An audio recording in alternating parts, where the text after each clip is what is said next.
Bien, pues buenos días a todos. Ya estamos aquí en otro capítulo del podcast de David y Goliat, que como siempre decimos es un podcast de emprendedores para emprendedores, donde vienen empresarios y emprendedores a contarnos su experiencia, su historia, con el objetivo de que sirva de inspiración, de conocimiento y también, por qué no, de entretenimiento a todo el mundo que le gusta el emprendimiento. Yo soy David, a mi derecha mi fiel amigo y compañero Pablo.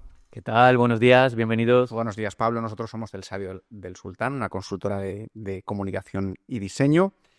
Y ya vamos a empezar a introducir al invitado de hoy, que como le decía, fuera de las cámaras yo la tenía un poquito en el punto de mira, porque yo lo conocí en AGEP, en el programa Acelera del año pasado. Vino a darnos una charla que me resultó muy, muy inspiradora, muy interesante, y dije, tenemos que invitarlo y que se explaye un poco más de aquellas cosas que allí nos contó. Tenemos a Alberto Añaños, CEO y fundador de Life for Life. Y nada, lo primero, darte las gracias, Alberto, por venir aquí a charlar un rato con nosotros. Muchísimas gracias y bienvenido. Muchas gracias a vosotros, un placer estar aquí con gente tan apasionada y enhorabuena porque hemos estado comentando antes la trayectoria del proyecto y veo que el podcast estaba en el epicentro de este proyecto de marketing, con lo cual me parece súper interesante y muy estratégico. Veo que también nos está funcionando bien, o sea que os doy la enhorabuena y nada, y vamos a ello. Pues muchísimas gracias, Alberto. Nada, siempre empezamos de la misma manera para un poco pues, ubicar a la gente que luego nos vea. Os dejamos que os presentéis, que nos contéis algo de vosotros. Así que, nada, haznos una breve presentación y luego ya, si quieres, entramos en materia. Sí, pues yo soy Alberto Añaños, estudié ingeniería de caminos, después hice un máster de caminos y acabé en el emprendimiento de rebote. O sea, en mi familia no había nada de tradición empresarial. De hecho, mi padre es funcionario, es profesor de matemáticas, mi madre es cocinera. Yo desde pequeño me había criado pensando que esto de ser empresario era para grandes fortunas y grandes gentes con grandes capacidades y grandes cerebros, de que no me considero yo dentro de ese grupo. Y bueno, con mucho miedo, de un día decidí, yo estuve viviendo unos años después de la universidad, estuve viviendo unos meses en Edimburgo y mi futuro, yo planteaba mi futuro, pues como todo, entre comillas, o casi todo estudiante piensa o pensaba en aquel entonces, que era, oye, tú estudias ingeniería, pues tú tienes que acabar trabajando de ingeniero. Encima, en mi campo, más todavía, porque era, o sea, trabaja de ingeniero, pero además en una gran empresa. Eso era lo que todo el mundo quería, porque en España tenemos muy grandes empresas de obra civil, ¿no? Tenemos a la de Florentino, tenemos, en fin, todas las conocemos. Y tenía muchos compañeros de clase que se habían ido a trabajar a Hispanoamérica. En concreto, casi todos se concentraban en Perú, en Chile. Y no sé por qué a mí me llamaba la atención Chile. A lo mejor era porque los amigos que se habían ido a Chile me caían mejor, ¿no? Entonces, tenía más o menos ya incluso un trabajo que si iba, yo sabía que estaba dentro, ¿no? Además, me acuerdo porque era en unas minas ahí en Chile. No sé por qué me llamaba hasta la atención. Pensándolo ahora con retrospectiva, digo, pero ¿qué me llamaba a mí la atención? De irme a una mina perdida en los Andes, que no habría nada. Porque además esas minas son que montan unos poblados para los trabajadores, porque no hay nada al lado de las minas, y tú vives ahí como en clausura, como los que se van a las plataformas petrolíferas. A lo mejor buscabas una desconexión muy bestia con el mundo. Sí, no, a ver, sobre todo yo creo que lo que me llamaba la atención era la aventura. Sí. Pero, ostras, esto tiene que ser brutal. Ir a una mina por allá perdido de la mano de Dios. Así, bueno, en fin. Y dije, bueno, pues antes de irme a Chile, dije, oye, ¿por qué no montas algo para no irte con los bolsillos vacíos? Vete con algo ahorrado, tal, y así por lo menos pues empiezas con mejor pie. Y entonces me quedé pensando, oye, vale, gana algo, pero ¿qué sabes hacer? No, yo estudié ingeniería, pero realmente no tengo experiencia de ingeniero. Entonces, ahí había estado trabajando.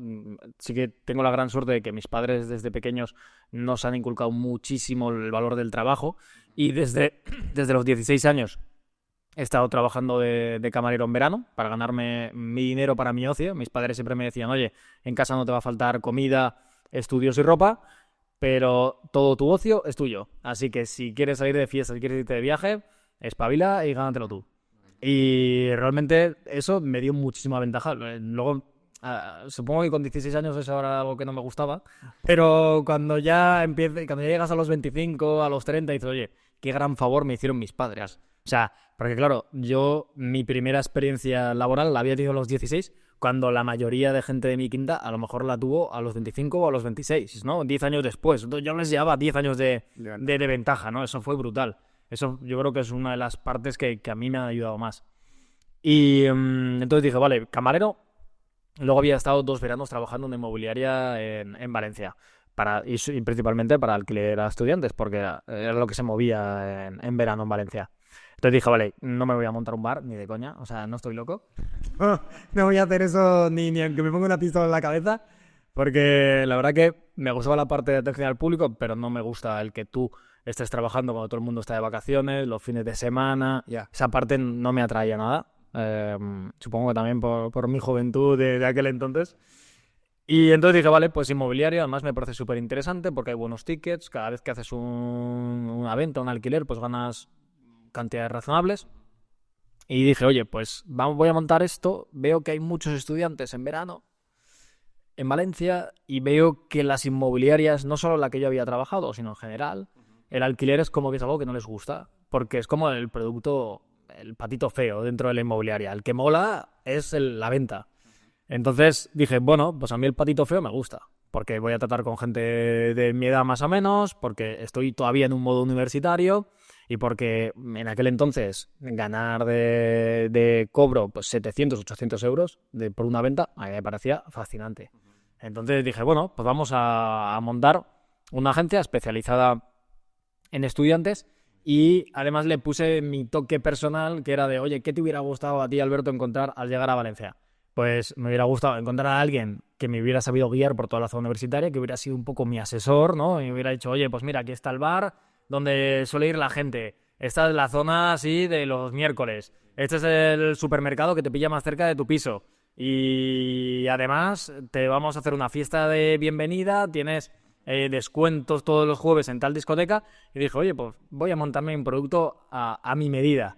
Que salió bien de chiripa, porque realmente no es bueno montar un producto. No tiene por qué haber más gente como tú, ¿no? Pero bueno, lo monté como yo lo hubiera querido. O sea, monté una agencia de alquiler para estudiantes con una parte intrínseca de ocio. Es decir, nosotros cogíamos lo bueno de alquilar un piso con lo bueno de estar en una residencia. ¿Qué es lo bueno de alquilar un piso? Primero, que es mucho más barato. Y segundo, que tienes libertad. Sí. O sea, tú alquilas un piso con tus amigos y ahí, de puertas para adentro, ahí ya. Nadie sabe nada.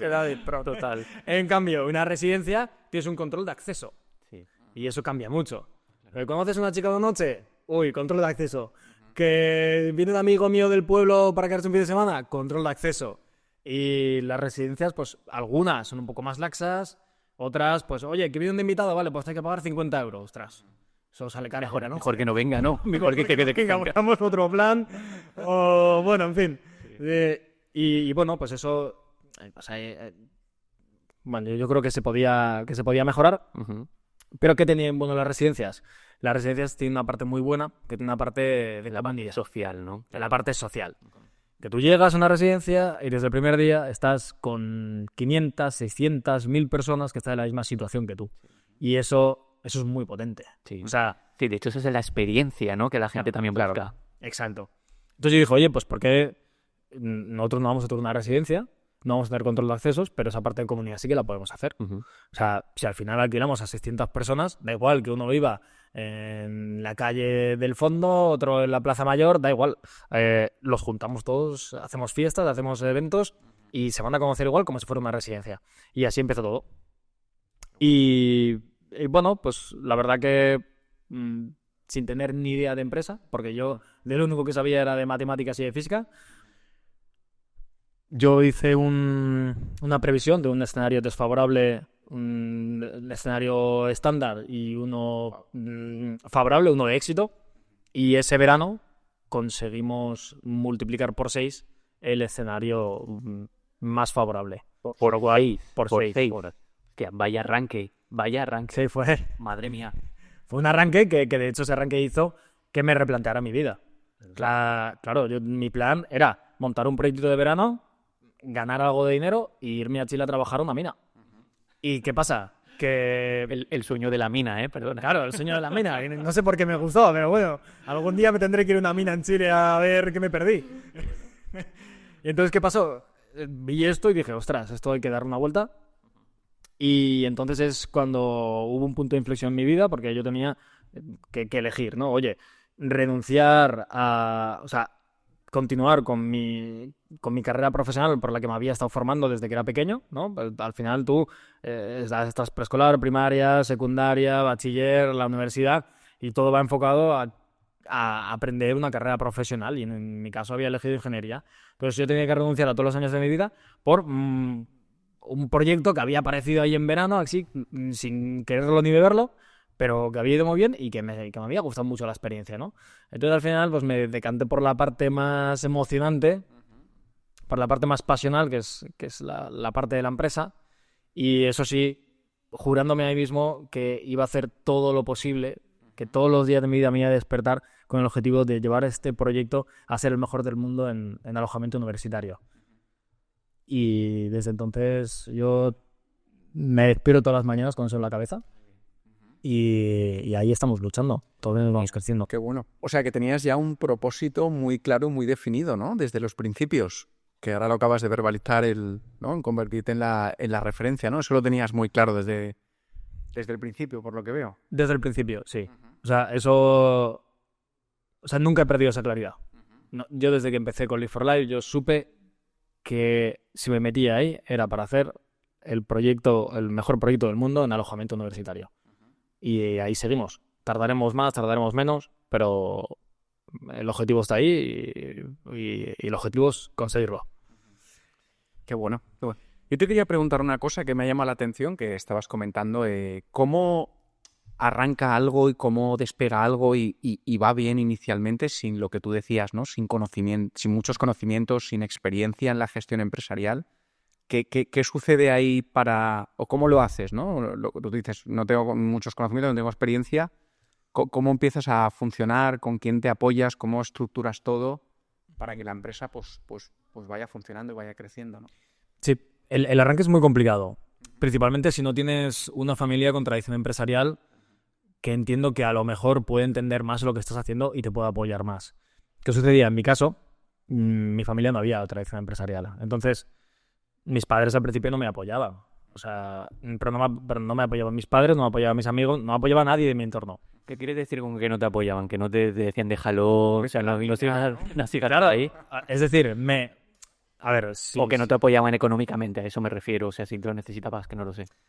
sí que me apoyaron económicamente, Vale. pero me hacían ver como que no era el camino correcto. Ok. Como que me estaba desviando. Dirá. Pero yo los entiendo. O sea, entiendo porque la gente que te quiere no quiere que incurras en riesgos. Quieren que vayas a lo seguro y que otra vez tengas ese buen trabajo con esa gran empresa y seas una parte más de ese eslabón, ¿no? Que está muy bien, es muy lícito.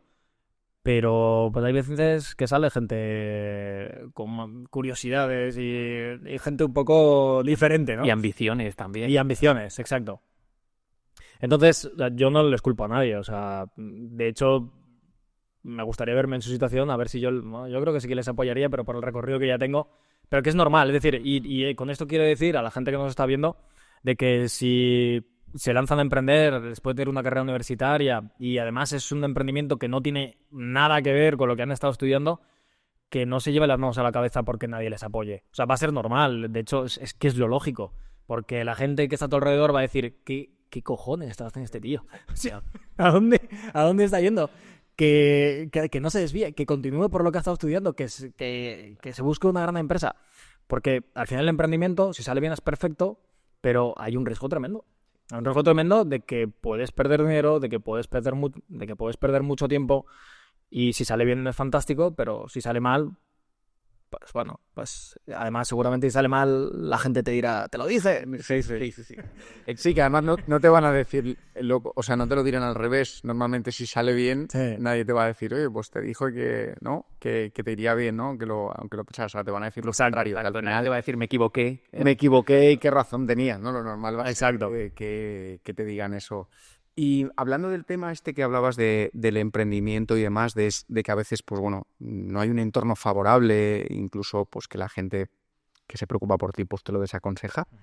¿Crees que eso puede ser una de las razones de por qué aquí no hay tanto emprendimiento, la gente no se anima tanto, o lo que tú dices que el universitario igual, pues no tiene en la cabeza una opción igual de montar una empresa y sí de buscar pues un puesto fijo? ¿Puede ser una de las razones esa falta de apoyo en el entorno, además de otras? ¿O...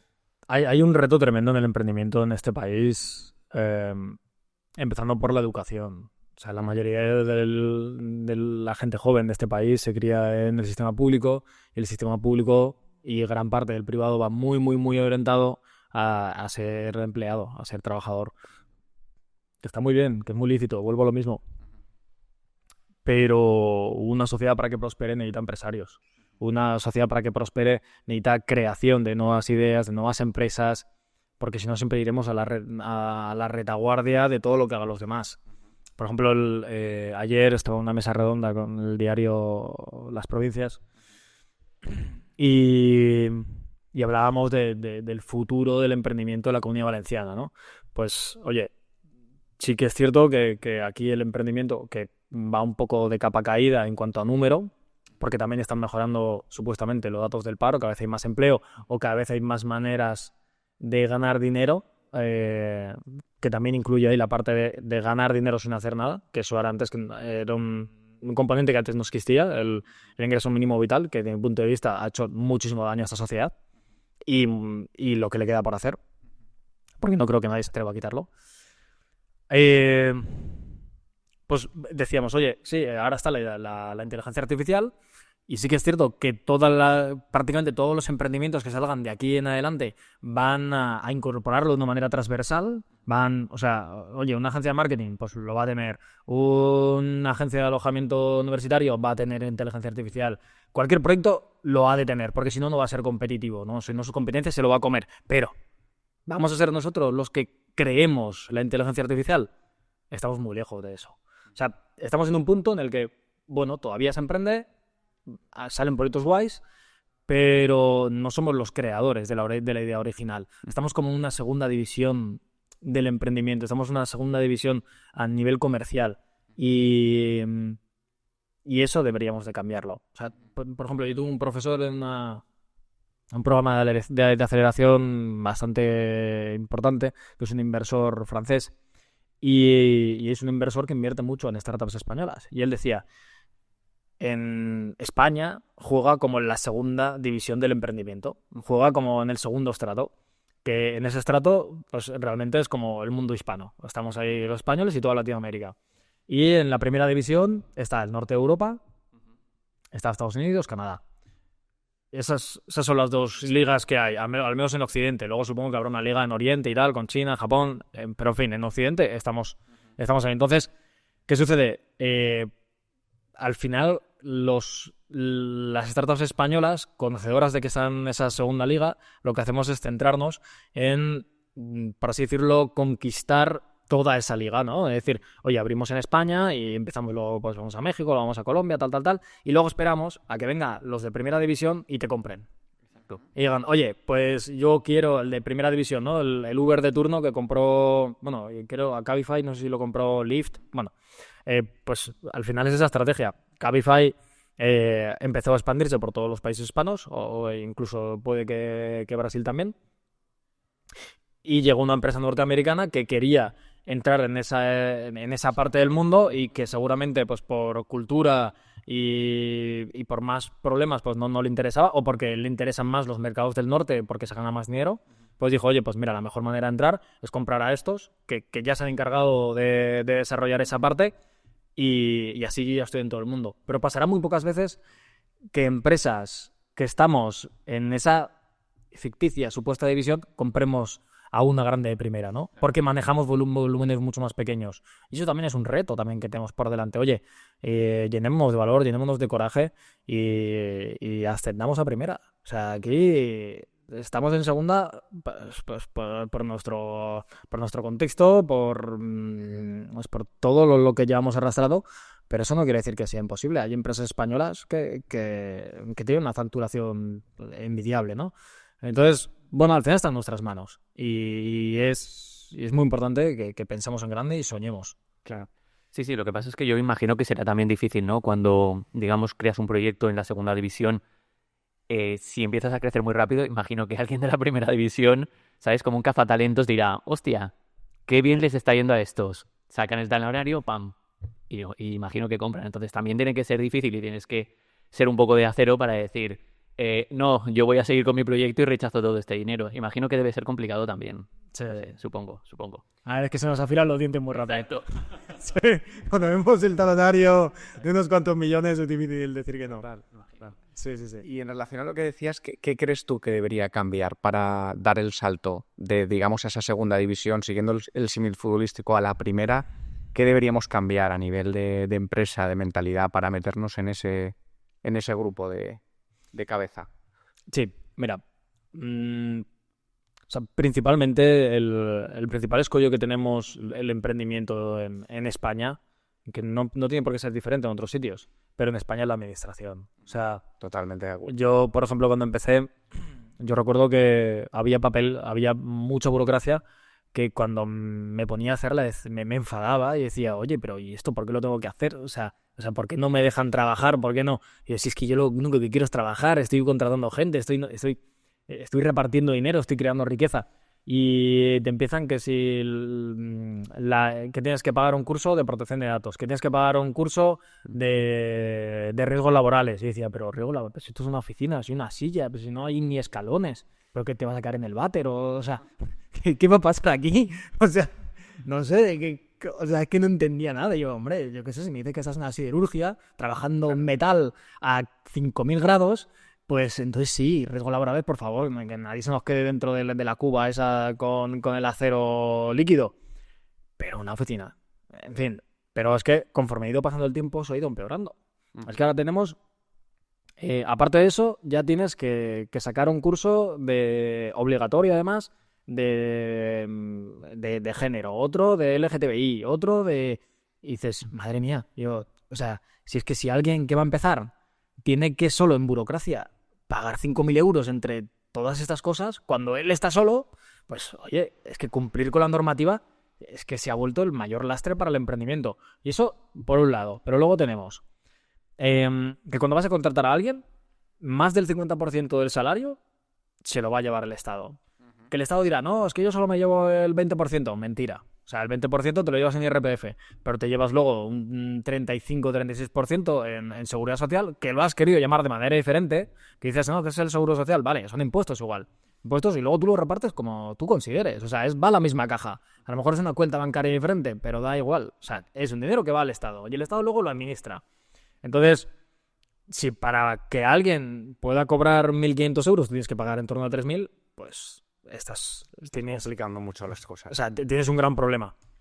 Luego, que eso te de que la gente que repunta, de repente, aquí, más allá de... O sea, la gente que repunta, el IRPF, que a lo mejor al principio está en torno al 20%, empieza a subir hasta... Creo que está hasta el 54% a día de hoy. No sé si es 54 o algo así. La verdad es que no lo sé pero me da miedo saber que está en el 54. Claro, sí. En IRPF, pero es que tú ya estás pagando... Claro, cuando tú ya estás cobrando lo que a lo mejor cobraría un norteamericano medio, un estadounidense medio, que allí por los salarios, pues que más que menos ya te está cobrando 120.000. Si tú cobras 120.000 en España, es que la administración se lleva el 70% aproximadamente. Entonces, tú no puedes estar trabajando hasta finales de septiembre para el Estado y luego ya esos 3 meses que te quedan que se vayan a tu bolsillo, ¿no? Entonces, bueno, ahí hay una parte de que la gente que tiene talento es la que mejor pagada al final, pues es... Habrá gente que no lo quiera reconocer, pero sí que existe la meritocracia a día de hoy, por suerte, al menos en la empresa privada. Quien vale más, cobra más, eso es así, eso es impepinable. Pero ¿qué pasa? Que si el que vale más quiere cobrar más y aquí el Estado se lo está llevando prácticamente todo, esa persona se va a ir. Esa persona se va a ir o va a hacer cualquier historia para que el Estado no se quede el 70%. Yo que sé, que se quede un 30%, que se quede un 35% o algo así, pero no te puedes quedar prácticamente todo.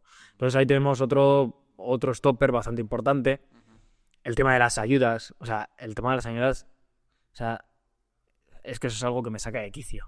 O sea, Tienes todo el derecho a contarnos eso, dale. O sea, no se puede gestionar peor. O sea, en cuestiones de emprendimiento, yo estoy suscrito a varias newsletters de los organismos que reparten ayudas aquí en la Comunidad Valenciana, a nivel nacional. Y es que de emprendimiento, a lo mejor, sin exagerar, estamos en un 90% de que las ayudas van a cursos de formación. Y dices, pero vamos a ver, que sí que está bien que te formes, pero una vez has hecho un curso, has hecho 2, has hecho 3, ya está bien. Lo que no puede ser es que el 90%, si se destinan, me lo invento, 10.000 millones de euros en emprendimiento, que 9.500 vayan a formación. Oye, ¿qué están haciendo los emprendedores? Están creando, están montando un negocio y luego van a inversores. ¿A qué? ¿A que les den dinero? Claro. Que les den dinero para que puedan crecer. Oye, ¿no os estáis dando cuenta que el 90% de los emprendedores está perdiendo la mayor parte de su tiempo buscando inversión, buscando gente que les financie, y vosotros estáis dedicando el dinero a otra cosa? ¿No os dais cuenta de que el encaje está por otro sitio? No sé, que empiecen los emprendedores. Oye, que vas a montar una idea, cuéntamela, y empiezas con 50.000 euros. Empiezas, si es que va a salir más barato. Si empezamos a repartir, si en vez del dinero fuera formación, que al final ese dinero se lo está quedando la empresa formadora o los formadores, si en vez de eso fuera a las startups, fuera a los proyectos, seguramente tendríamos proyectos mucho mejores. Que también hay que tener un fin, ¿eh? O sea, no que... Porque si no, luego aparecen proyectos que solo viven de subvenciones y eso es contraproducente también. Pero una ayudita al principio, Oye, porque luego el político de turno querrá decir, no, es que hemos ayudado a las startups o a los emprendedores con 10.000 millones de euros. Y no es verdad, es mentira. O sea, has destinado 10.000 millones de euros, pero al emprendedor le ha llegado. No. Se ha quedado todo por el camino, todo. Entonces... No, dale, que te iba a cortar, pero nada. No, entonces, bueno, hay una tarea pendiente ahí por parte de la administración de que tiene que ser mucho más eficiente. Y seguramente la manera más eficiente es que no haga falta destinar 10.000 millones de euros a startups. A lo mejor solo hace falta esos 500 que al final les llegan. Y como no necesitas tanto, pues deberías de cobrar menos, ser más eficiente. O sea, no llevarte ese 70%, ese 50% del salario de la gente. La gente viviría mejor. Claro. ¿Y eres optimista en cuanto a que esto pueda cambiar y todos estos cortapisas y frenos que nos has contado que hay de cara al emprendimiento se puedan minimizar o solucionar? ¿O no eres optimista y lo ves complicado por eso, por la sociedad en la que estamos, por los políticos que nos gobiernan? No sé, ¿cómo ves el futuro en torno a esto? Yo creo que en algún momento va a pasar. Uh-huh. No sabemos cuándo. Pero al final todo es cíclico, o sea, todo en esta vida. El estado de salud, de las personas, de las empresas, de los gobiernos, las monedas, o sea, todo tiene un principio y un fin. Aquí estamos ahora mismo en un ciclo en el que año a año vamos teniendo más carga impositiva. Y no es una cuestión de colores, porque luego entran los otros y tampoco cambia mucho. Entonces, a lo mejor suben menos, pero sigue subiendo. Pero sí que es cierto que ya se empiezan a ver en otros sitios que ya han tocado fondo, como por ejemplo Argentina, que es el que cuando ya no puedes caer más, cuando ya te da vergüenza lo que está pasando en tu propio país, ya la gente dice, oye, pues a lo mejor esto que nos han pintado los labios todo este tiempo, pues a lo mejor solo, pues bueno, nos han estado mintiendo, nos han estado contándonos una película para ganar votos y al final el camino pues es otro y es duro y es difícil y conlleva esfuerzo y conlleva trabajo, pero por ese lado saldremos. Entonces yo no sé hasta qué punto seguiremos aumentando este afán recaudatorio, ¿no? Esta subida de carga impositiva que al final, pues bueno, nos va a llevar a estar en una situación peor, pero en algún momento cambiará. En algún momento, no sé con qué nos pillará, pero en algún momento cambiará y tiene que cambiar, porque es inviable que esto siga para allá. Luego, por otro lado, el emprendedor, que es una bestia, porque hay bestias por ahí indomables por el mundo, a ese no lo para nadie. O sea, a ese da igual, se le da igual. El gobierno que le diga a ese... Claro. No va a parar. Ese ya se busca la vida de una manera, de otra. Entonces, esos emprendedores que son unas bestias, esos no me preocupan, porque... Ya. Porque les va a dar igual lo que está en adelante. Porque al final se montarán la estructura de otra manera. Si ven que al final el colaborar con este país no sale a cuenta, pues irán a otro sitio. O incluso aquí en este país tenemos sitios donde si tu empresa encaja, puedes tener un buen sistema impositivo, como por ejemplo es Melilla, Ceuta, y con más restricciones las Islas Canarias, que también es una buena opción. O sea, hay gente que dice, no, yo me voy a Andorra, me voy a Serbia, o qué sé yo, qué país, Estonia, Estados Unidos, cuidado, en Estados Unidos se paga más que en España, ¿eh? Que hay, yo no sé, hay gente por qué se monta cosas allá. Pero por norma general, a no ser que hagas filigranas, en Estados Unidos se paga más que aquí. Que con lo que estoy diciendo tampoco quiero decir que en España sea el país donde más impuestos se paga del mundo, no es cierto. Pero seríamos mucho más productivos, seríamos mucho más eficientes si nuestra carga impositiva fuera menor. O sea, podríamos llegar mucho más lejos, nos acercaría a jugar en esa primera división porque nuestras empresas podrían ser mucho más competitivas. Y bueno, y al hilo de lo que decía, las ciudades autónomas y Canarias, ahí para las empresas que tengan ya capacidad de hacer esos movimientos estratégicos son modelos fiscales que son para estudiar. Ahora bien, vuelvo a lo mismo, los supercracks, las empresas que tienen capacidades, no me preocupan, porque eso se mueven.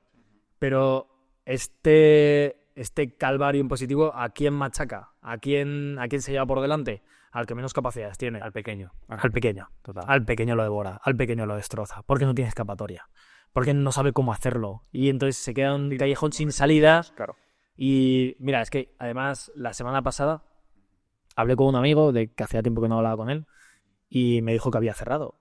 Y la vi, escuchando su historia, se me partió el corazón. Me decía, oye Alberto, es que yo llevo aquí ya 2 años matándome. Yo venía de trabajar en una empresa, cobraba mi salario tan tranquilo. Ahora aquí me puse a emprender.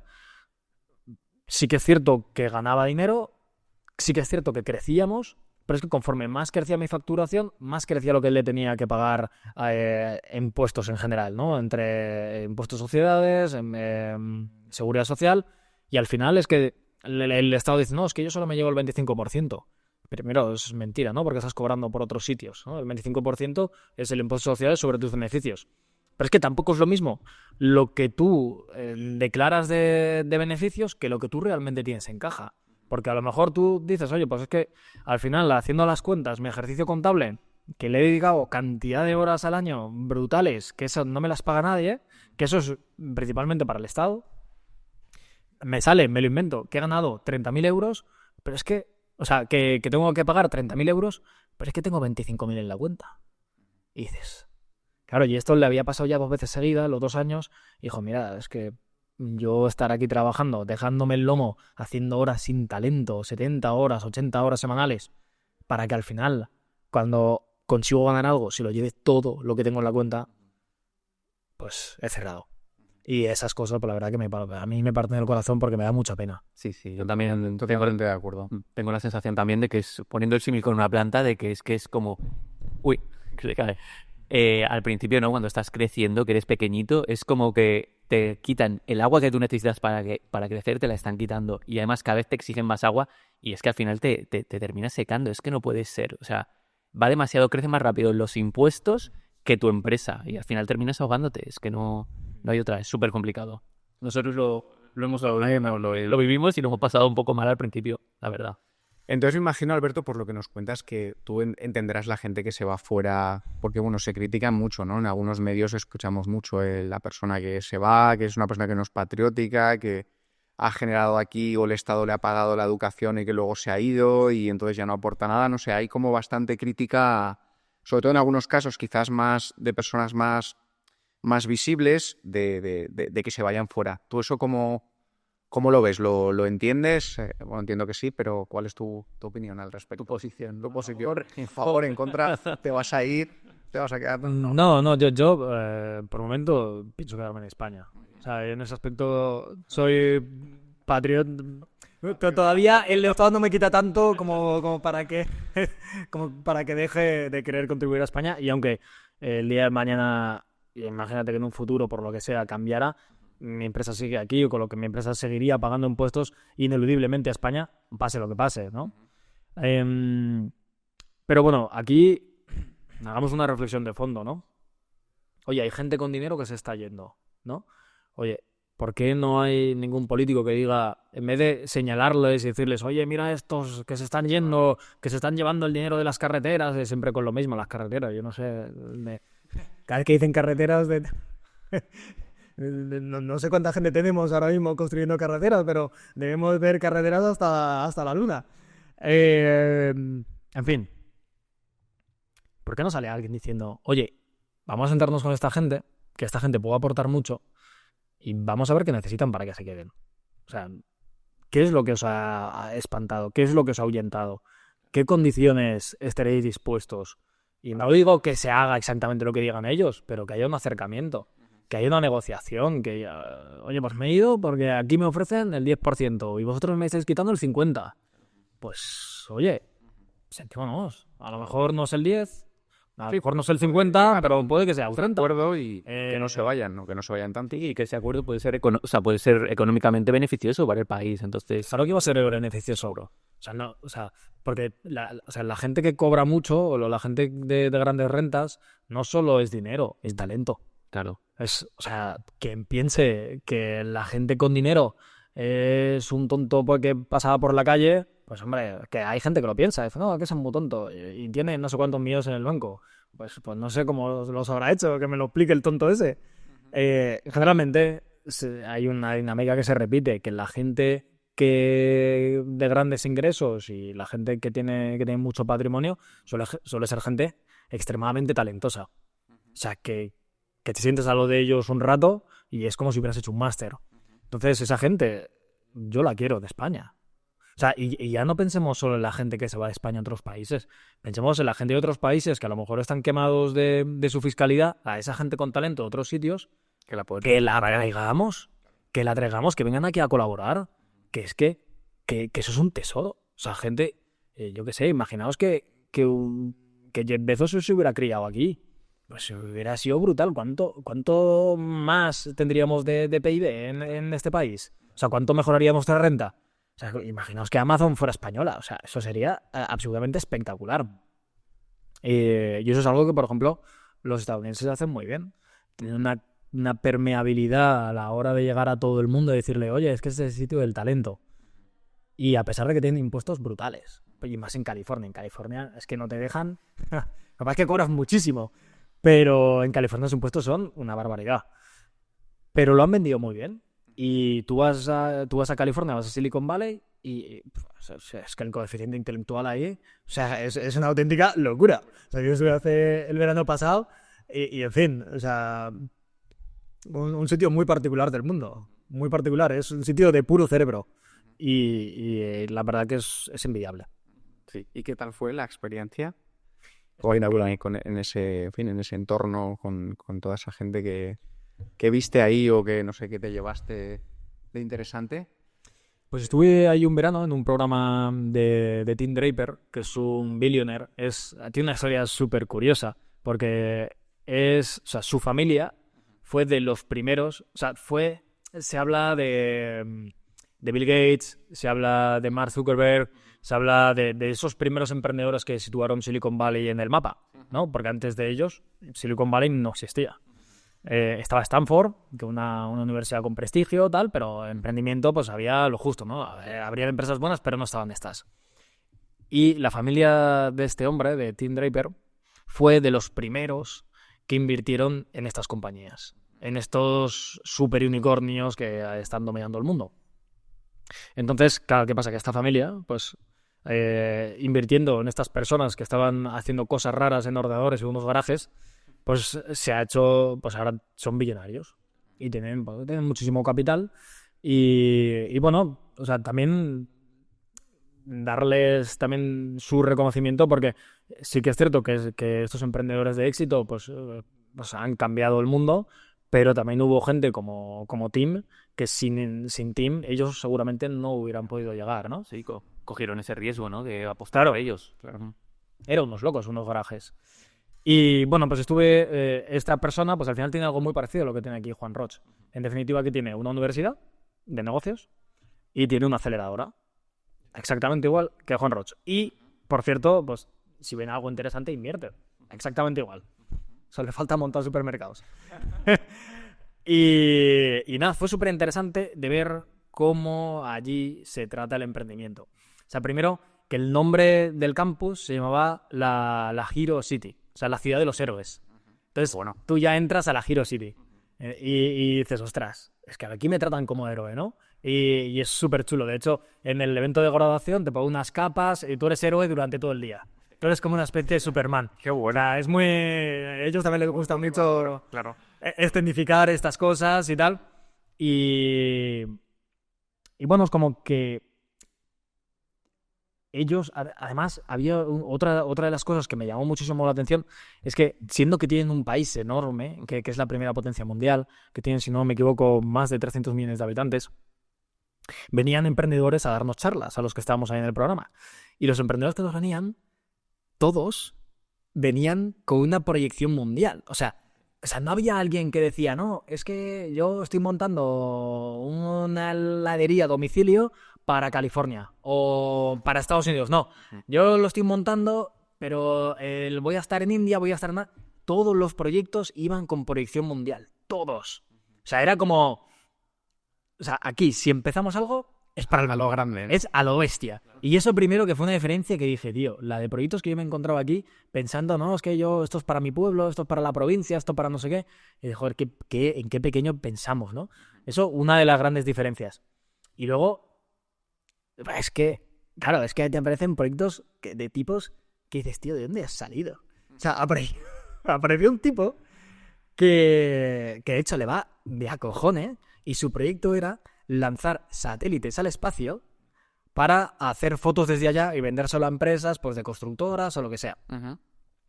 Y me dijo, no, si yo, mi familia, yo no teníamos dinero, no tal, pero yo creo que esto lo podíamos hacer, creo que tenía sentido el modelo de negocio y el primer inversor le invirtió con un PDF. Y claro, y tú imaginaos, un emprendedor tal de 20 y pico años que le dice, oye, ¿me inviertes en esto que es para hacer fotos con satélites desde el espacio?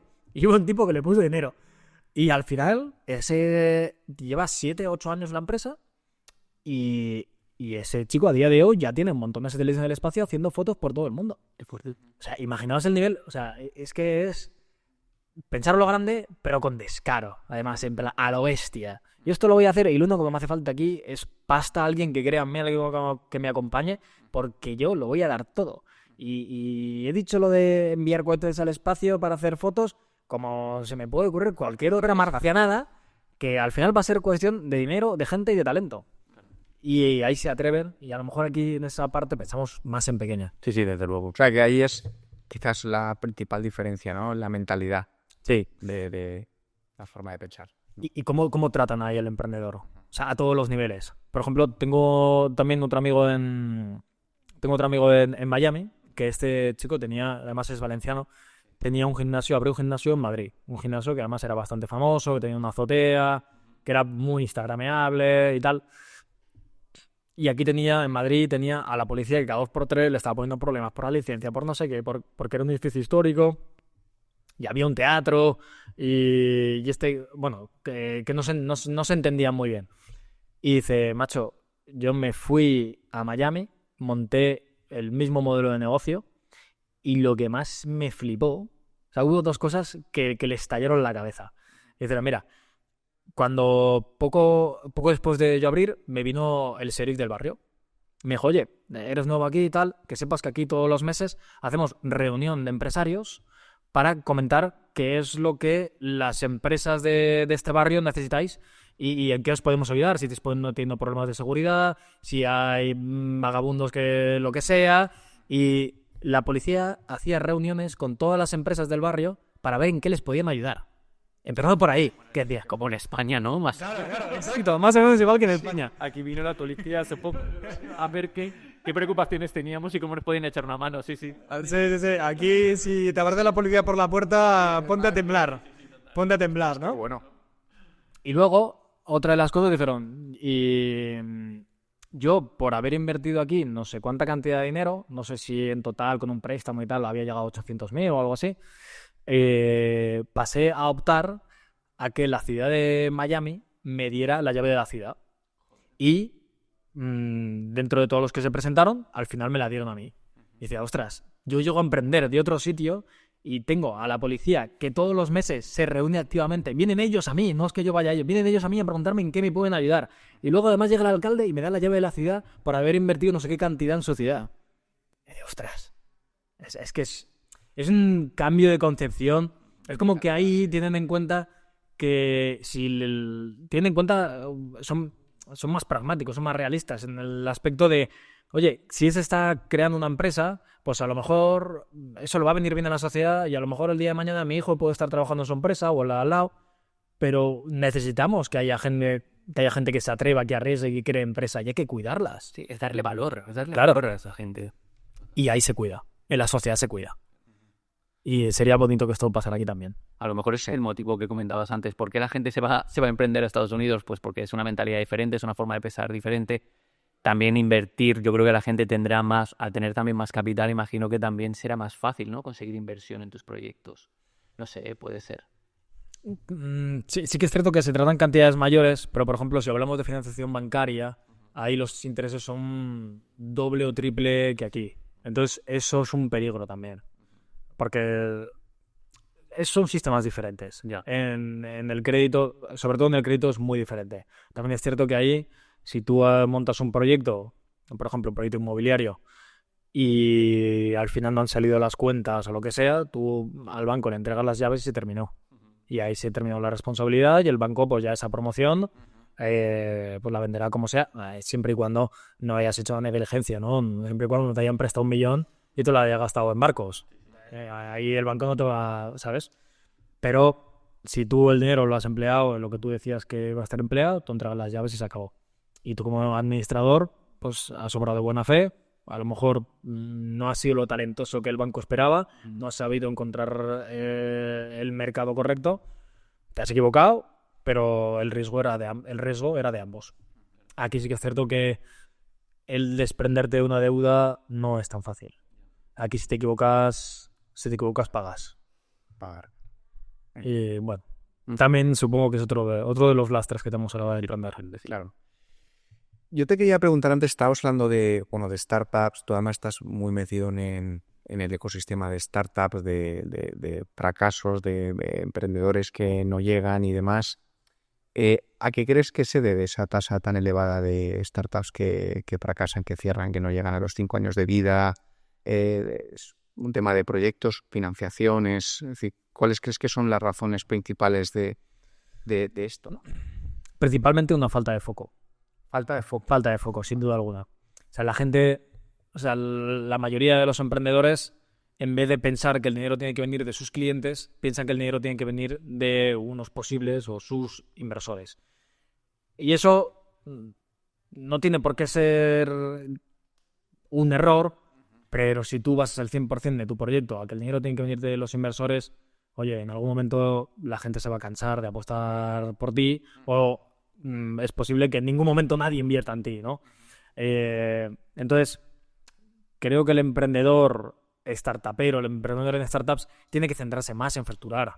Tiene que centrarse más en, oye, estoy montando un proyecto, pues lo mejor que te puede pasar es que alguien crea en ti lo suficiente como para comprarte tu servicio o tu producto.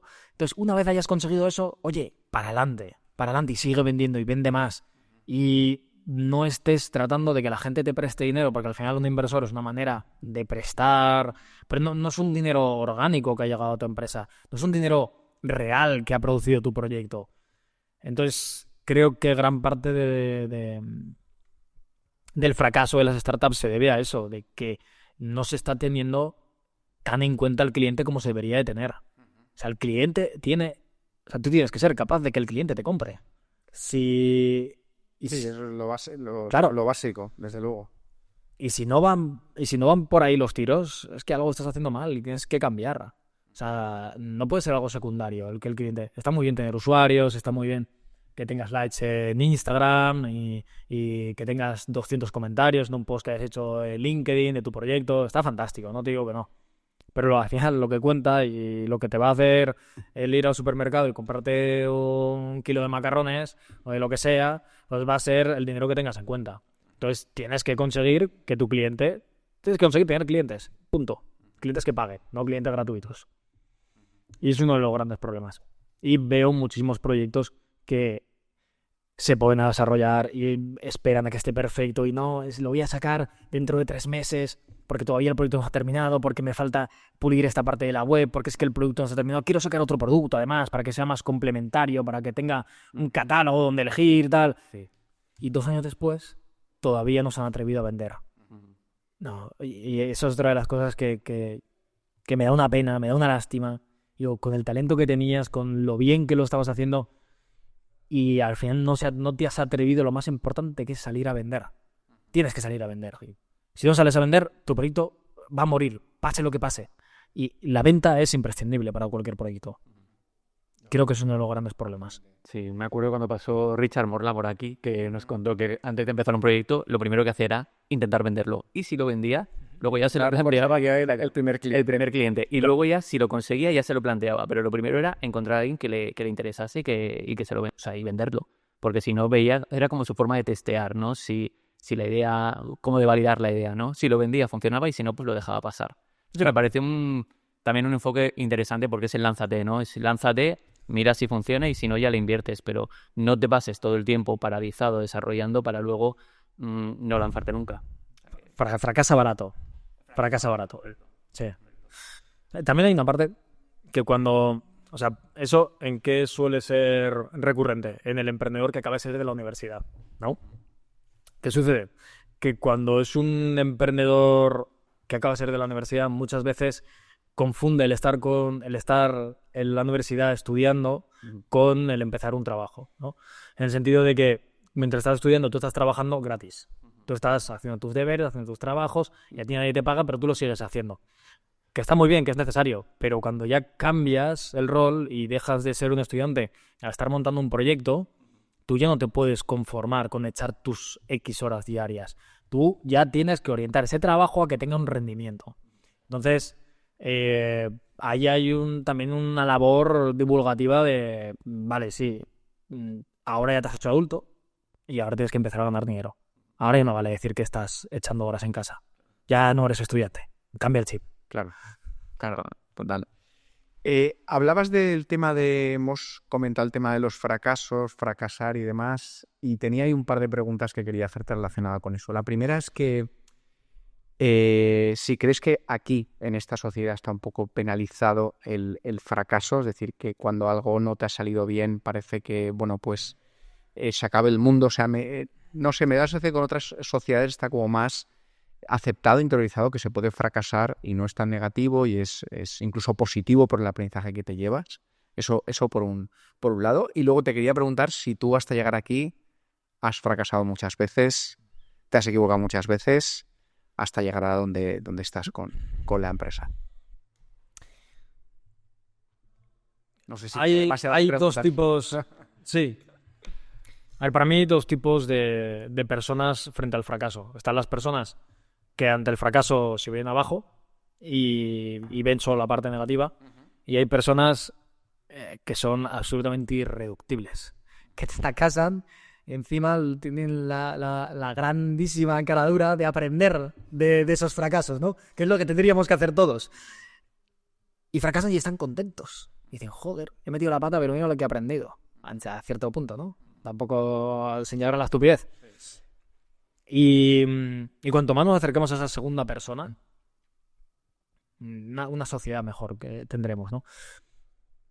Yo sí que es cierto que no encuentro grandes diferencias frente a otras culturas en cuanto al fracaso. Las puedo encontrar respecto a otras cosas, como por ejemplo el dinero, que si quiero luego lo comentamos.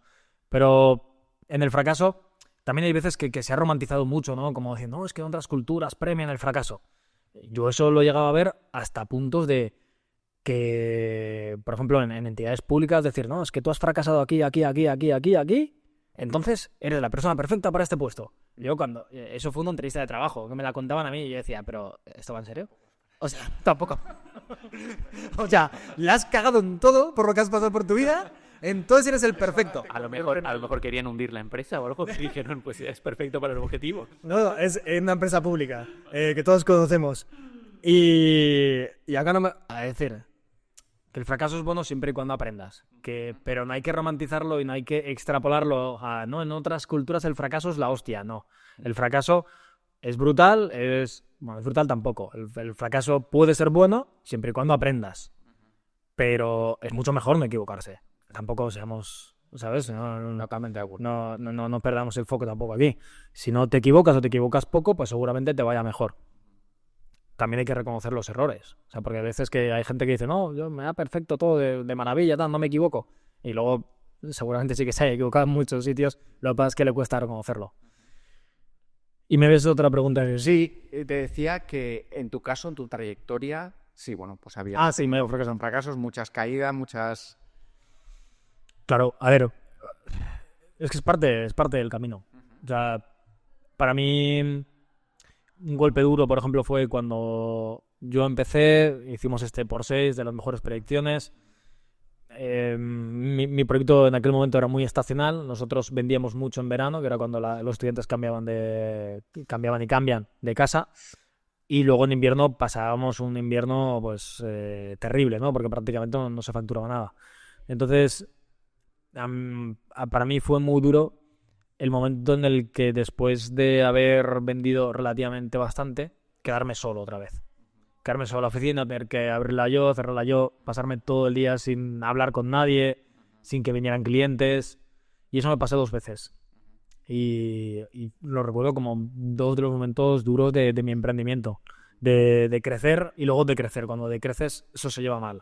Es duro. Cuando tú tienes un mes que facturas X y luego 3 meses después facturas ese X entre 10, eso es un buen golpe. Fracasos, pues yo solo podría considerar un fracaso porque no supe adaptarme al mercado como debiera, ¿no? Fracaso puede haber sido... O sea, generalmente casi todos mis fracasos han sido por cabezonería y por falta de adaptación, por ser a lo mejor demasiado conservador. Por falta de adaptación rápida. Entonces, y el hecho de no habernos adaptado rápido a cómo estaba cambiando el mercado ha hecho que competidores nuestros, que sí que lo vieron o que arriesgaron más, pues han ido mucho más. O sea, ha habido un momento que competidores nuestros nos han adelantado por la derecha. Fracasos, por ejemplo, nosotros al principio apostamos mucho por un modelo de abrir oficinas y tener equipos comerciales en bastantes ciudades.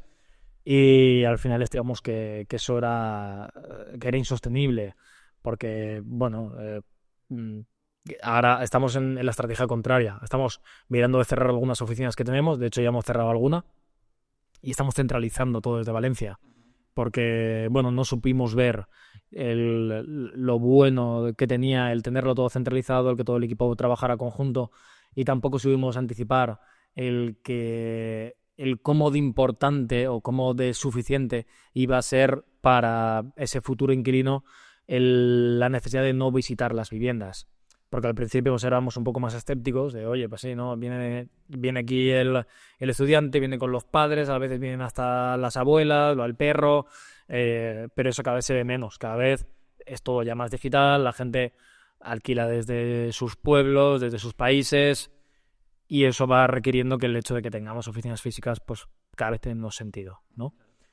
Entonces, pues principalmente esos han sido nuestros errores.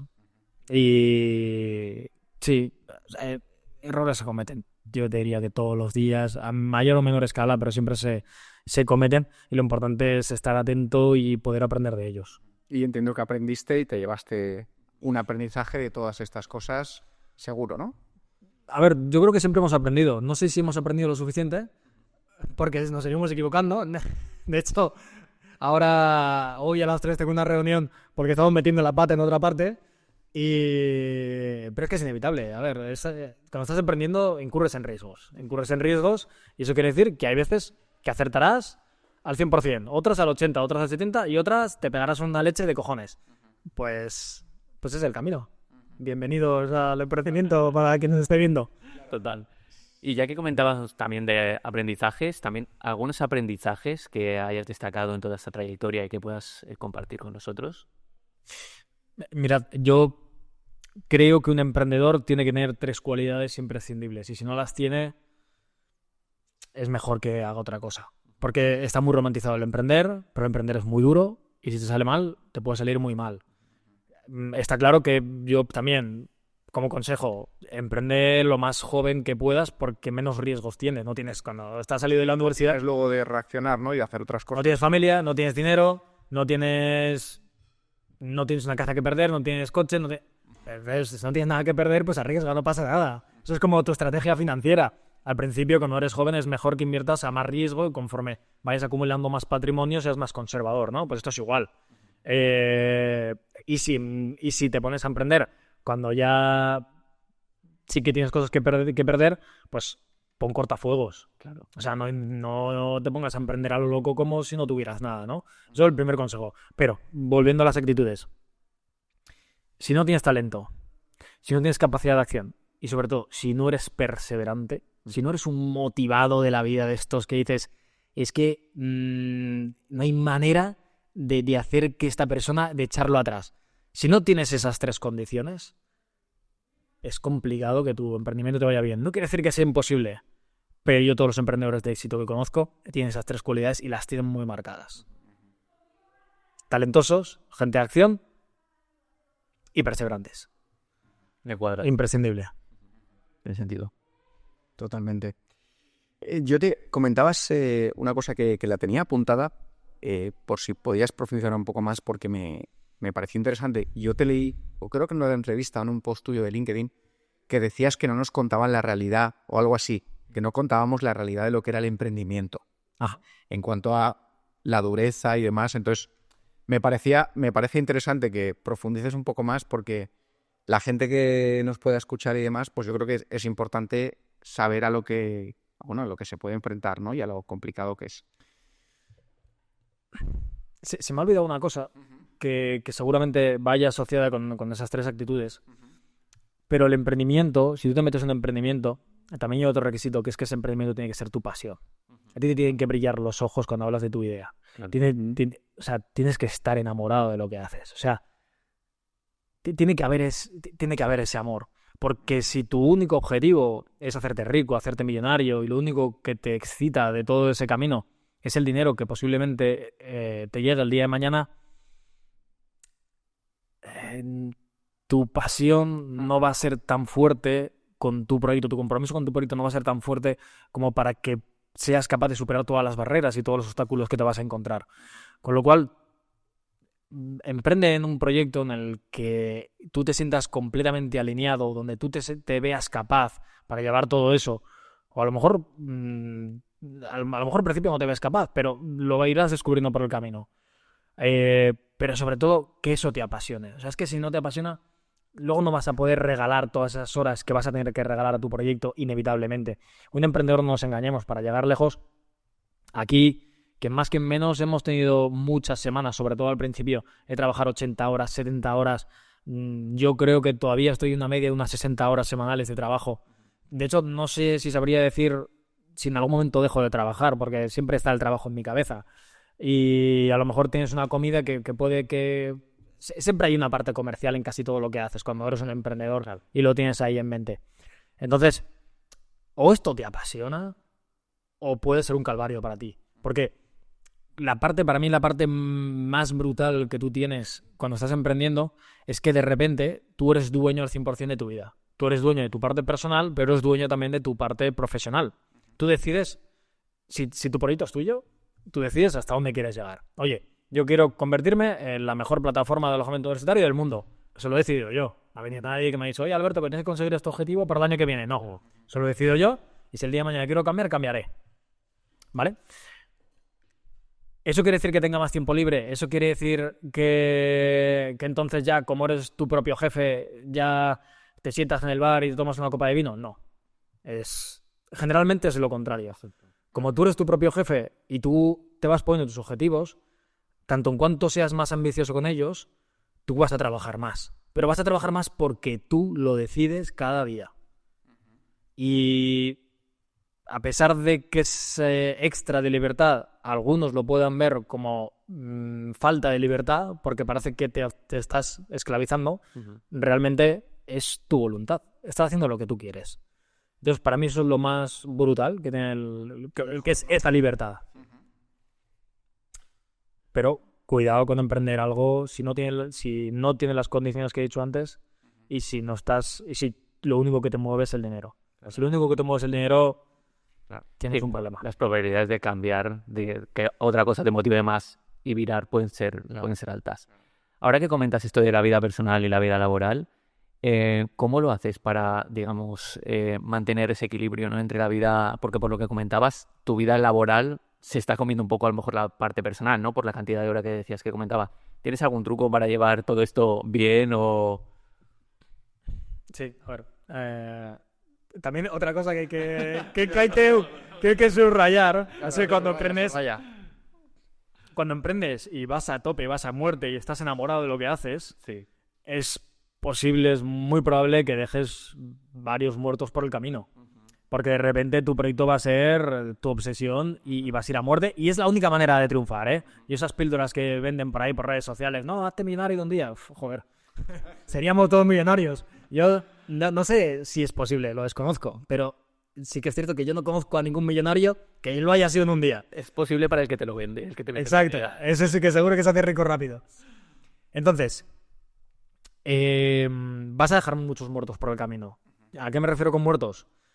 Pues a lo mejor se te cae alguna relación. Si tienes novio o novia, pues posiblemente se quede por el camino. Porque de repente tu vida va a cambiar. O sea, ya no vas a estar 40 horas ocupado, sino que vas a estar muchas más.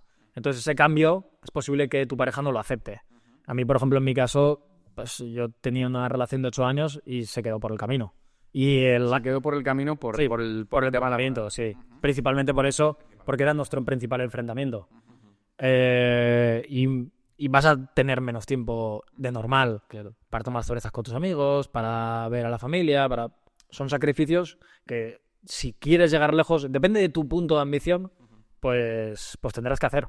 Pero insisto, tendrás que hacer, lo harás si tú quieres. Si quieres llegar lejos, depende del objetivo que te pongas.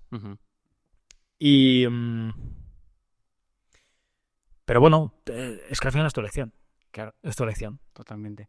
Entonces, si quieres llegar lejos, tienes que estar dispuesto a perder cosas por el camino, sí o sí, y las vas a perder. Sin duda alguna, sin duda alguna.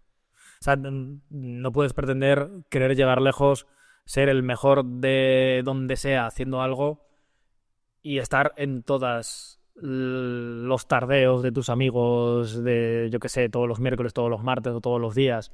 O no, eso es bastante incompatible. De acuerdo, totalmente. Y entiendo, Alberto, en tu caso que te compensa, ¿no? Te está compensando lo que estás desarrollando a nivel empresarial, el cómo estás con lo que has ido perdiendo, ¿no? Entre comillas, en el camino. Te está mereciendo, entiendo, la pena, por supuesto, ¿no? Que sea pérdida de cosas. Desde mi punto de vista, sí. O sea, sí que es cierto que tengo menos tiempo para mi vida personal, pero el tiempo que tengo lo disfruto mucho. Porque al ser más escaso, yo me alegro muchísimo cada vez que veo a mis amigos. O sea, me dan ganas de abrazarles, de besarles, porque les echo de menos. Y tiene esa parte bonita también. También yo sí que es cierto que hubo un momento en mi vida, o sea, hay que cuidar, o sea, los amigos, la familia, la pareja, tu trabajo. Cada una de estas cosas que he nombrado son pilares de tu vida, ¿no?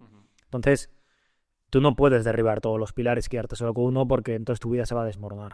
Entonces, tú tienes que tratar de mantener todas esas columnas que puedan aguantar peso. O sea, si tú estás 5 años sin ver a tus amigos o sin ver a tu familia, luego tampoco esperes que te reciban con los brazos abiertos y que seas uno más como si no hubiera pasado, ¿no? O sea, tienes que tener ese cierto mantenimiento, tienes que, de alguna manera, saber hasta dónde está el límite y no cargártelo. Porque una vida no se sostiene solo con el trabajo, no vas a ser feliz. Entonces tú tienes que conseguir ser feliz en todas las partes de tu vida. O sea, buscar ese equilibrio, que va a ser diferente seguramente al de todos, ¿no? Cada uno tiene su equilibrio y tiene que encontrarlo.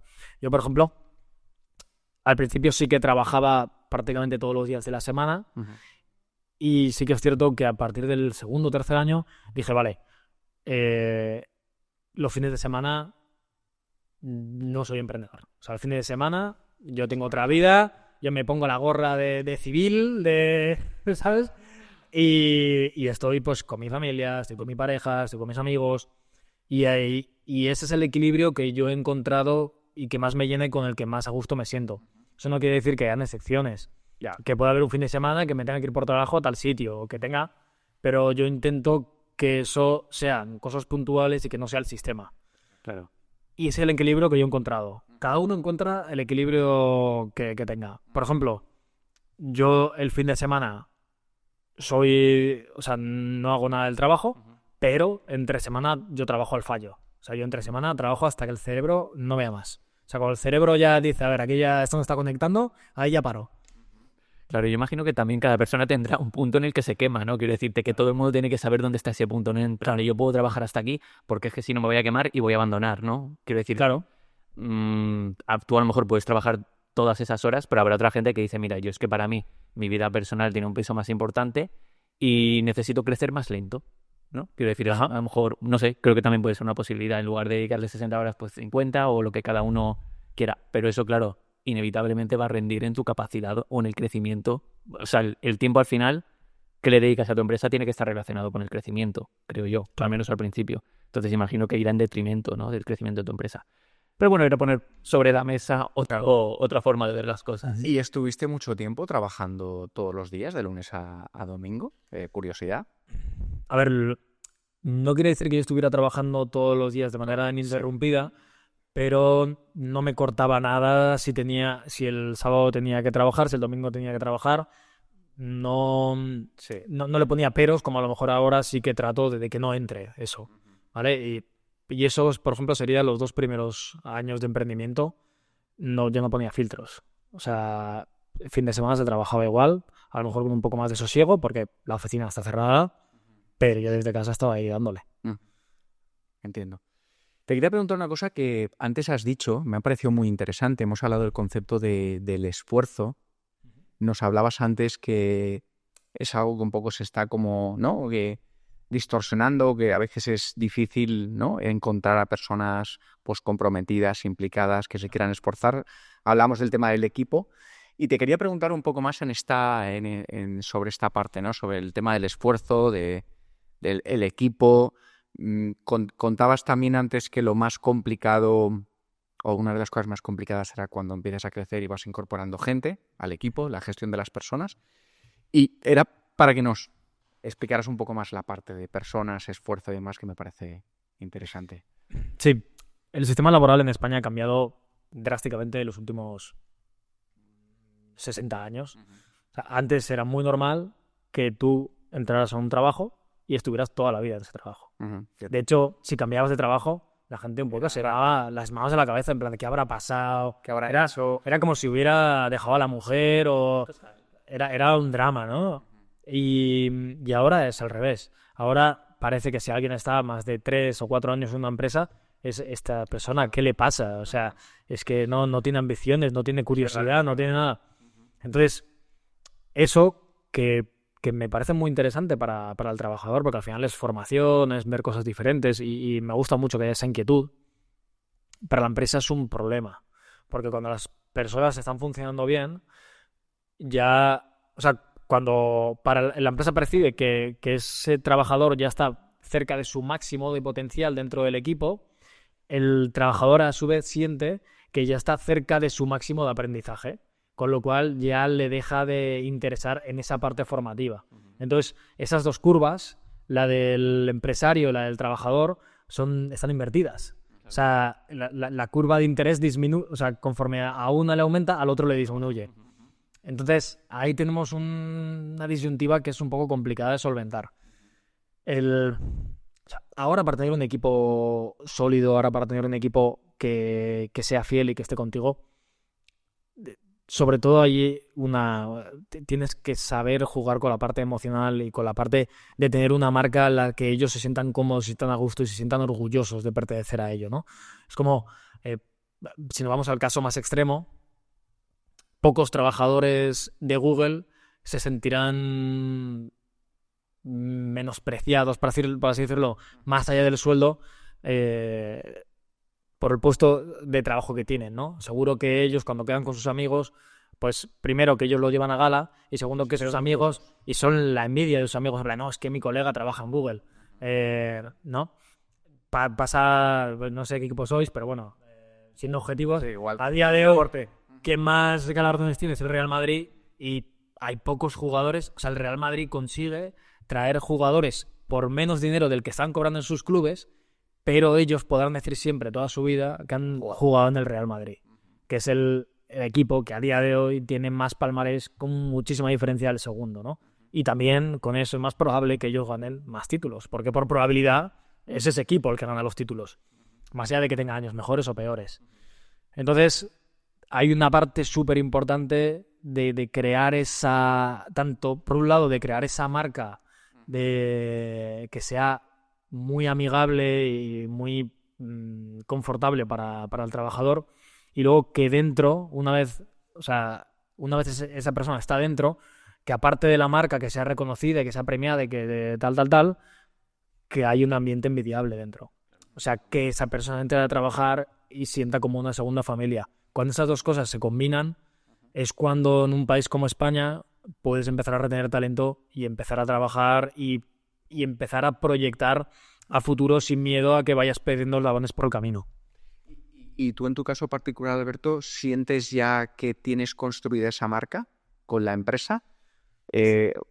¿O estás digamos, en fase de construcción, o que ya la tienes, o sea, creada en el sentido que la explicabas, de un espacio pues donde la gente pueda trabajar cómodamente, que se sienta vinculada, implicada, orgullosa?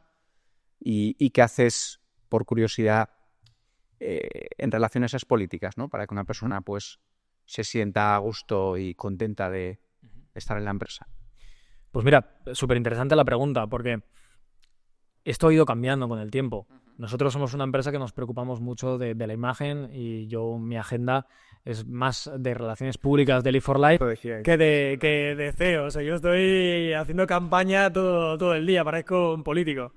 Entonces, ¿qué sucede? Que eso, al final, pues, oye, no es lo mismo que salgas en un año 100 veces en prensa y salgas en 20 podcasts y te den 4 premios, que no haya salido nunca en prensa, no tengas ningún premio.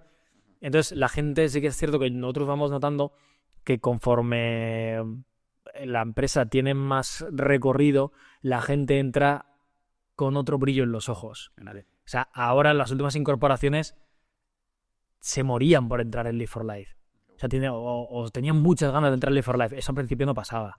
Al principio Live4Life era una empresa más, incluso a lo mejor una empresa mala, entre comillas, porque no tenía recorrido, no tenía nombre, no era nadie, ¿no? Y ahora eso va cambiando. Entonces eso hace que tú ya partas con un plus de confianza muy importante y con una predisposición de la gente que ha entrado muy alta como para poder llegar a objetivos altos. Entonces cambia mucho las cosas. Y bueno, pues es una parte que yo invito a que todo el mundo que está emprendiendo que se lo tome en serio desde el principio, porque al final las empresas son las personas que están dentro, y si esas personas van al 100% y van todas alineadas, llegaréis mucho más lejos y mucho más rápido que si esas personas van al 80% y hay divergencias. Uno va para acá, otro va para allá, y esos proyectos pues son un poco desastre. Pues nada, estamos llegando poco a poco al final de esta charla tan interesante, y para ir acabando, Alberto, yo te quería preguntar, primero como reflexión final, porque yo creo que eso a la gente le interesa mucho. Has dejado algunas pinceladas, lo has comentado, pero me gustaría que, a modo de resumen, para la persona que pueda luego escucharnos, vernos y que esté pensando ahora mismo en lanzar una empresa y está ahí o preparándolo o lo que sea, ¿qué recomendaciones finales o consejos le darías a esa persona que está pensando en emprender, en lanzarse? Vale, mira, la primera recomendación, que a lo mejor está, porque la quiero hilar con lo que hemos estado comentando antes, en la pregunta anterior, porque me parece que eso fue uno de los principales fracasos, pero también de nuestros principales aprendizajes. Cuando tú detectas que tienes una manzana podrida en el equipo, eso tienes que exterminarlo de raíz. Esa manzana podrida es alguien Que genera igual mal ambiente. que genera mal ambiente, que pone a parte del equipo en contra del líder del equipo. Eso nos ha pasado un par de veces. La primera a lo mejor no fue muy acuciante y no le dimos tanta importancia, pero nosotros tuvimos un momento en Live for Life en que tuvimos que despedir a la mitad del equipo. O sea, porque habían creado bandos o algo por Sí. O sea, yo entraba a la empresa y ahí había los que iban con papá y los que iban con mamá. Y pues, eso era... Había un ambiente insostenible. Sí, yo estaba incómodo, pero el resto de las personas también estaban incómodas. Y fue por no atajar, o sea, por no darnos cuenta de que había una persona tóxica en el equipo. Hay personas tóxicas por la vida, eso lo sabéis todos, ¿no? Desde luego. Están por ahí haciendo cosas. Pues esas personas tóxicas compran tal, pero también trabajan, algunas de ellas, ¿no? Y a lo mejor acaban en tu empresa. Entonces tienes que detectar muy rápido si tienes una persona tóxica. Y no, con eso no valen medias tintas. Si tienes una persona tóxica, tienes que deselevirlo, tienes que eliminarlo de la ecuación lo antes posible. Porque lo tóxico es tóxico, se extiende. Sí. Y sobre todo, a ver, si sois dos, no pasa nada. Pero como tengas un equipo medianamente grandecillo y tal, luego te va a costar muchísimo rehacer todo eso. Porque despedir, como nos tocó a nosotros, prescindir de la mitad de la plantilla, eso fue un trauma. Me lo imagino. Ostras. Debe ser muy duro. Eso fue complicado, tuvimos que rehacer la mitad de la empresa. Y, en fin, eso sería uno de los principales consejos que a tomar muy en cuenta. Y luego, para fases más iniciales. Si estás emprendiendo, no te dejes nada en el tintero.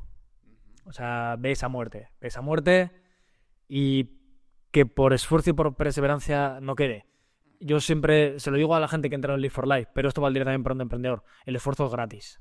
O sea, te cuesta lo mismo al final del día el esforzarte un poquito o el esforzarte mucho. O sea, vas a pagar lo mismo, nada, ¿no? Entonces, oye, por el mismo precio, haz lo otro, esfuérzate mucho, esfuérzate muchísimo y ahí entonces aumentarás las capacidades, o sea, aumentarás la probabilidad de éxito que tengas. Eso sería lo primero. O sea, he visto muchos emprendedores que a lo mejor van a Lanzadera o van a cualquier otra aceleradora y emprenden solo por las mañanas. Están ahí, van a las 9, se dan un cafecito, tal, y a las 2 van a comer a casa y han terminado. Escúchame, si tú quieres levantar todo lo que estás diciendo, quieres levantar ese imperio que tienes en mente y no te vas a esforzar, oye, para ya, no hace falta que pierdas el tiempo, vete a casa, busca tu otro trabajo, hazte funcionario, no lo sé, pero esto no va para ti, esto es lo tuyo. Si no estás dispuesto a estar hasta las 10, hasta las 11 de la noche, que no quiere decir que sea todos los días, pero algún día te tocará. Si no estás dispuesto a eso, es que no lo hagas. O sea, porque es que es ineludible. Es que vas a tener que pasar por ahí. Entonces, primero, que la gente analice si tiene esa capacidad de trabajo. Si la tiene, que no se la deje en el tintero. Que vaya a muerte, a saco. Uh-huh. Que se lance a vender desde el primer día.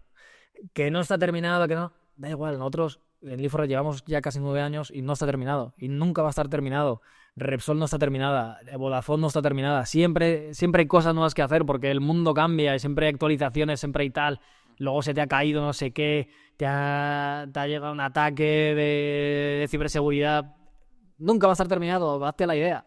Entonces, ven desde el primer día. Que tu producto va a ser una castaña, que la gente te lo va a decir, pues chico, pues sí, seguramente. Pero, oye, ¿y si encuentras un sí? ¿Y si encuentras a alguien que te lo pague? ¿Y si tal? Pues ya tendrás un dinero con el que empezar, tendrás un producto medianamente validado, tienes gente que apuesta por lo que tú estás haciendo. Oye, ese es el mayor refuerzo que te puedes llevar. Entonces, que no se queden años diseñando en casa. Que salgan a vender desde que tengan algo vendible. Y algo vendible tiene que ser algo al primer o segundo mes, no más. Si tardas más, ya te estás flipando. Ya te estás yendo y te estás montando el proyecto que tienes tú en mente, que a lo mejor no es el que quiere el público. Y poco más. Yo creo que sí, perseverancia y venta, los proyectos salen. Y bueno, también como consejo, que no le tengan muy en cuenta que si su entorno no les apoya, que sepan que es porque les quiere. Que no se lo tomen a mal, ¿no? Que no se lo tomen a mal. Nada malo, Exacto. que es normal. Que es porque tienen aprecio a esa persona y quieren protegerla, ¿no? Y quieren protegerla.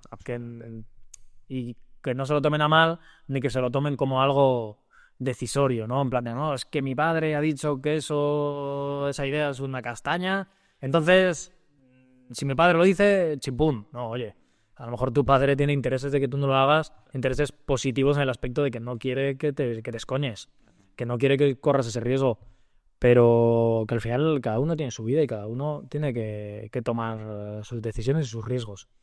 Y que si eres una persona que tú ya te das cuenta de que eres una persona a lo mejor un poco más activa que los demás, un poco más extrovertida, un poco más valiente, un poco más echada para adelante, pues seguramente no encuentres algo tan espectacular, tan bonito y tan placentero, tan satisfactorio como el emprendimiento. O sea, que si eres de ese tipo de personas, te invito a que al menos lo experimentes y que triunfes o que fracases y que mires y lo tuyo. Qué buenos consejos. Qué buena reflexión, la verdad es que sí.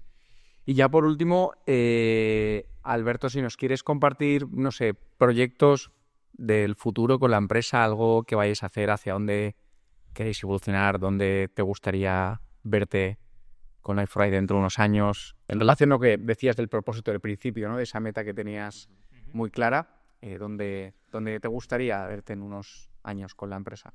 Sí, y nosotros, a ver, bajo la perspectiva de que queremos ser el número 1 a nivel mundial, pues estamos trabajando duro en España, pero también estamos, desde febrero de este año, tenemos los primeros alojamientos gestionados en Miami, ahora estamos también empezando en Ciudad de México, y nuestra estrategia, pues bueno, va a ir por ir abriendo países y aumentando nuestra cuota de mercado.